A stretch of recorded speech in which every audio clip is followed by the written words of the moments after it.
Vous la voyez dans les magazines, les films, les publicités ou encore sur les réseaux sociaux.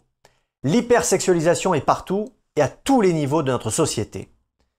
Engendrée notamment par la révolution sexuelle des années 60, elle a provoqué une marchandisation du corps, mais surtout de graves troubles chez les enfants et les adolescents. Il faut dire qu'à ce jour, la tendance se cantonnait plutôt à l'audiovisuel. Sauf que maintenant, elle s'immisce jusque dans nos écoles.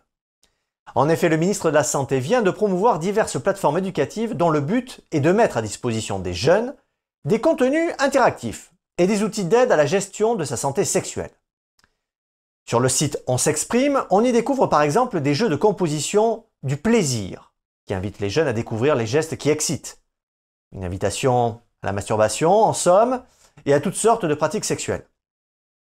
La question qui se pose est de savoir si ce domaine est du ressort du ministère de la Santé, d'autant que l'on s'adresse à un très jeune public. Dans un autre site, sous l'autorité du ministère de l'Éducation, on y propose des vidéos de sexe tuto. Une phrase nous a interpellés, écoutez bien. Ça change quoi avec qui tu couches? L'objectif serait d'inciter les jeunes à toutes les orientations sexuelles, afin d'être sûrs de leur choix. Ce genre de contenu n'est pas apprécié de tous puisqu'une cinquantaine de signataires ont dénoncé dans une tribune de l'Express une volonté de violer l'intimité de l'enfant en lui imposant, dans la sphère publique, ce dont il n'a pas envie de parler. Selon les auteurs, pédopsychiatres pour la plupart, les différents ministères ne les ont pas consultés avant de mettre en place ces plateformes. Finalement, ils terminent en déclarant que ces actions mettent en cause l'autorité parentale, en s'emparant du psychisme et du corps des enfants en pleine construction identitaire. Selon eux, il s'agirait d'une véritable incitation à la pornographie et au canon de la sexualité adulte. Partons maintenant du côté de la Suisse, où une brochure fait l'objet d'une plainte pénale de la part de l'association Initiative de Protection. Cette brochure, appelée Hey You, est destinée à l'éducation sexuelle des élèves de moins de 12 ans. Rédigée par la Fondation Santé Sexuelle Suisse, elle serait, selon les plaignants, carrément pornographique. En effet, certains passages donnent aux jeunes élèves des conseils sur l'utilisation de sextoys, tels que des vibromasseurs et des plugs anaux, mais aussi des recommandations sur l'anulingus. Si vous pensiez être au bout de vos surprises, sachez que ce n'est qu'un début. En Angleterre, c'est le spectacle The Family Sex Show qui fait polémique. Ce dernier aborde des sujets tels que le plaisir sexuel, le genre et l'homosexualité. Oui, mais pas à n'importe qui puisque la cible est les enfants de 5 ans et plus. Il comporte notamment une scène où les personnes sur scène se déshabillent. Sur le forum parental Mumsnet, des parents ont exprimé leur inquiétude.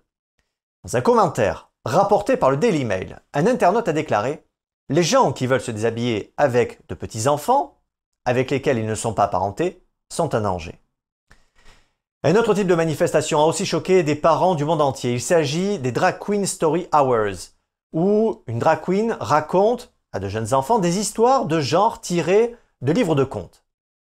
Le problème, selon les opposants, est que le public cible est âgé de 6 ans dans certains cas. Lucie Rochat, présidente des femmes UDC romandes, s'est demandé dans le blog du Journal du Temps pourquoi des personnages du monde de la nuit, généralement mis en scène dans des cabarets ou des boîtes de nuit, viennent-ils faire la lecture à nos enfants? Selon elle, ce serait une volonté d'entraîner les enfants dans le monde de la sexualité adulte. La pornographie et les réseaux sociaux sont aussi deux grands vecteurs de l'hypersexualisation. En plus d'être complètement déconnectés de la réalité, les sites porno contiennent des scènes choquantes qui peuvent provoquer des traumatismes ainsi qu'une vision froide et violente de ce qu'est la sexualité. Quant aux réseaux sociaux, ils sont eux aussi un danger, notamment quand des filles entre 3 et 14 ans se dandinent sur TikTok ou partagent des images de leur vie privée sur Instagram. Interrogé par le journal Le Temps, le spécialiste néerlandais de la cybersécurité Siegmen Ruwoff a déclaré que toutes les photos postées innocemment par des parents trop peu au courant des risques constituent une base de données presque infinie pour les pédocriminels.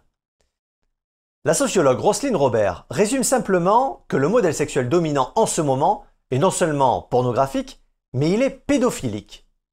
Elle cite notamment un magazine de mode pour enfants qu'elle estime ressembler plus à de la porno soft pour pédophiles.